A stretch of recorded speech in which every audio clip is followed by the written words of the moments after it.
it's a real pleasure to be here today talking to Jeff Shaw. And Jeff is the chair of the Independent Schools Association and obviously therefore a headmaster in his own right. So, and you've had a particularly busy time in school, haven't you, over the pandemic? I mean, tell us about it.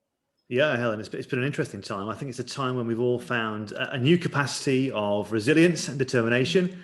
I think, when it all began, I think it kind of felt a bit surreal, didn't it? I mean, the announcement came out and we knew the pandemic was getting worse. And then I guess many of us didn't quite believe that we would actually sort of close these schools down originally. That's almost a year ago now. Almost a year ago. I remember distinctly sat in my office and my senior staff around me watching as the Prime Minister announced that these schools would be going forward, and kind of obviously we had a plan ready for it, and then it began to sink in about the repercussions of this and what's going to happen. So I think the state of shock first of all, and then a rapid innovation of moving towards remote learning, and I don't think that anyone would have believed how quickly you could upskill teachers in terms of that aspect. And I think from colleagues around, certainly in the ISA, as well as our own school here, we sense that they're very proud of how the teachers so quickly adapted and how quickly the pupils adapted too. And things we got wrong, definitely, but we learned from those very swiftly. And I'm sure ICT support staff as well did a terrific job in trying to get there. And then the whole journey began, and an up and down journey. And I know from our point of view, it became, after the shock settled in and we got used to sort of remote learning, it became, well, what can we do about this? And I think a good philosophy that I hope that colleagues share around the world about education and also here is that there's always opportunity in the darkness. There's always a light there, a glimmer of hope. What can we take from this? What can we innovate? And we talk to our pupils a lot about this in terms of, it could be a tough time, but what can you learn from this? If you're struggling on a maths problem, when you're finding it hard, how can you get past this? And I think for me, that was definitely what I took myself to in a place at the school. And I know talking to colleagues at ISA, the same kind of thing. And so we decided, well, how can we innovate? How can we sort of do that in the curriculum, in remote learning? We went a bit further and tried to create a very large classroom, the global classroom, to try and connect children around the world. Tell us about that global classroom then. The sense of, the global classroom feels kind of quite ambitious. I think what starts small can grow very quickly, I think. And, we try and innovate. And we said that for once, we recognize that we do a lot of work with schools across the world anyway. So we try and link with them. We support a school over in Cambodia. And we kind of said, okay, well, everyone's talking about the same thing. There's for once, at this moment in time, every child around the world can talk about COVID-19. Yes. And they've all got a view about it. They've got an understanding about it, an opinion about it. And yes, normally at any one point in the world, there's different factors affecting different countries and different pupils. But there was kind of a one point there. So we said, wouldn't it be great if, we feel as though the pandemic is something happening to children rather than something that they were informed about. And so the initial thought was, I'm a child, I'm being told I can't go to school. Do I really understand what this SARS-CoV-19 is going to be, coronavirus? Do I understand how it's spread? And do I understand why my school isn't being closed and what's happening? So I guess in its purest sense, it was, let's just see if we can get some children around the table. And we actually had some connections with the World Health Organization. You had those already, those connections? So we had some people who we knew were linked in. And obviously they spoke to us and we said, it'd be great to do this. Wouldn't it be great if, something like the World Health Organization got involved? And to be honest, I didn't really think that they'd be at all interested in an independent school up in sunny West Lancashire that would have any idea of doing that. And then before we knew it, that people that we knew had spoken to somebody, and I was on a Zoom call to Dr. Tedros, who's the head of the World Health Organization, in a bit of a surreal situation in my office, just like this, like I'm talking to you at this point in time. And we were saying, it would be great to get this going on around the world. And honestly, I probably thought at the time that they'd say, we're going to run with this, Jeff. It's a great idea, and we'll get back to you. Instead, they said, okay, you go with it with our blessing. We'll support you, we'll back you, we'll provide support for it. And then Dr. Tedros, who's a lovely guy, said, and I'll be your first guest. So here we had the head of the World Health Organization giving his blessing to be part of this, and there were lots of legal contracts to sign and get through in terms of making sure we weren't promoting anything that was unhealthy. And then we had this sort of lineup, and then suddenly the head of UNICEF said, I want to get on board. And then we had the head of the Saudi Sports Foundation want to get on board, and then we had FIFA, who sent an ambassador, of course, to be involved as well. And that was our first global classroom concept. We advertised it around the world. We had millions of children tuning in. We had people from low-tech situations. And UNESCO supported us with UNESCO Radio. And we managed to get, a child on the streets in Cambodia posing a question live to Dr. Tedros on there. And it shattered the boundaries. And amazing. it just broke down the whole way how it could be. It's grown from there to do, say, 7 broadcasts, about 4.5 million children each time tune in, everything for free. And we've actually got another event coming up as well, where we're looking at breathing.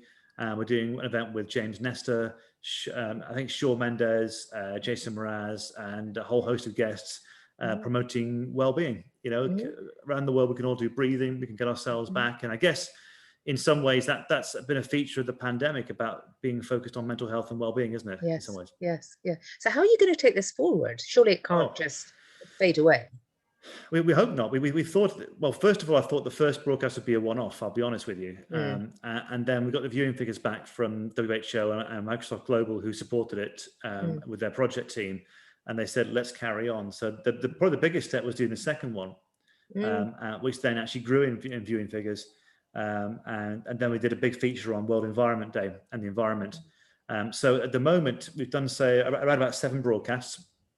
And the audience figure is about 4.5 million per broadcast.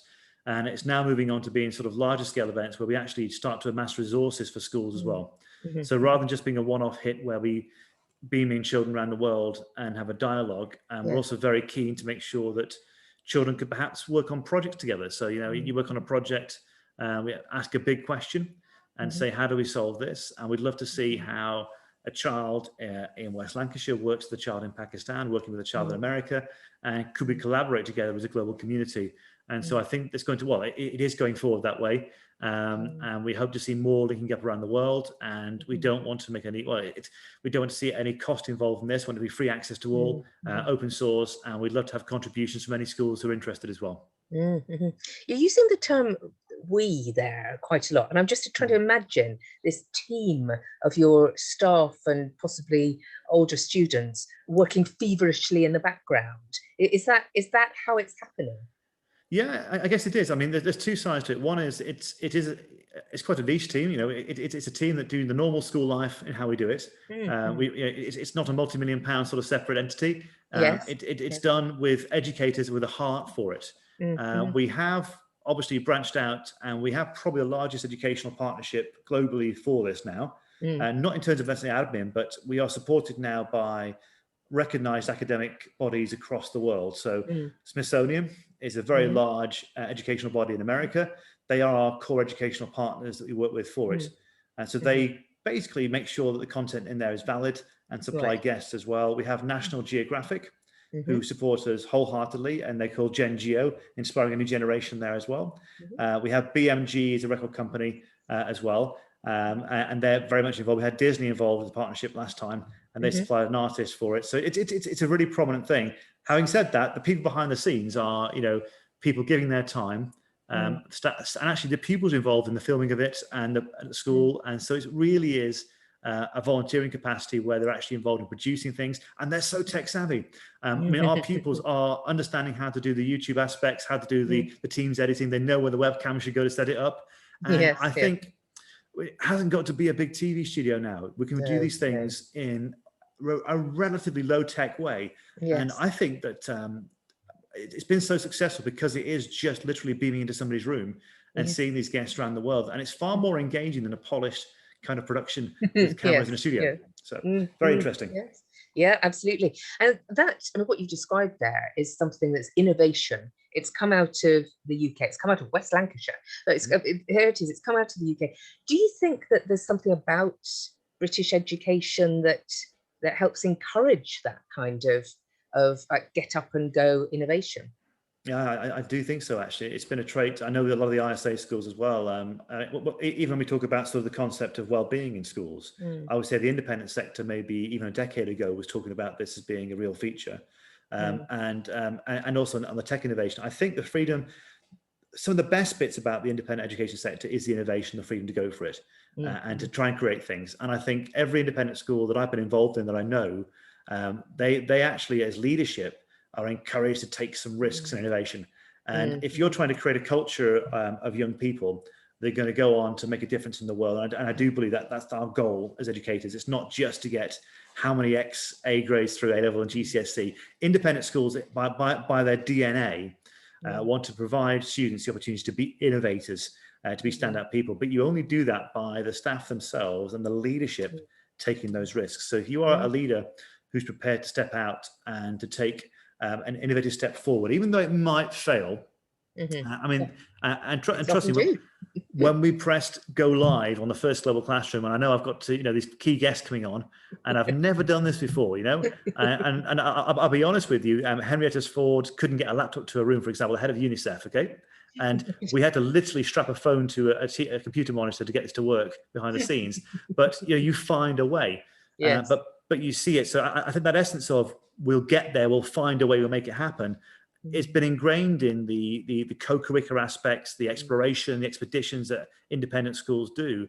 And I think we do attract innovators. So I think it's a real strength, and that makes the education provide what I would say world class is a spirit of exploration, the spirit of innovation that we do. And I think that is something that stands out. And I could talk to you about obviously the English, the maths and the science work as well, but at its core, it's that spirit, isn't it? Mm-hmm. So if you were to look 5 years into the future, imagine you had a crystal ball, you're going to look 5 years into the future and say, what do you think the state of UK education will be there, and what do you think the state of the world's education will be there? And you're allowed to imagine positively as you wish. What would you like to see as much as anything? I think we would like to see a better access to tech going on around the world. I think one thing that's been highlighted is that the tech divide has been an issue throughout the pandemic. We can't shy away from that. I think independent schools have done an amazing job, but there's been a clear gap there in terms of tech access. But I do think fundamentally, I'd like to see a much better focus on values-based, character-based education being the dominant factor of the curriculum.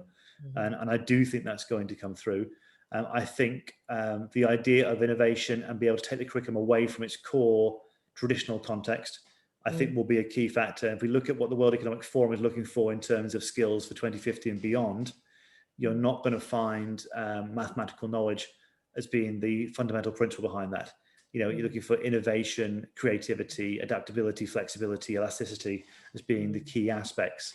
And I think that curriculum will shape itself, and the traditional model of your subjects as they are now, I think will evolve.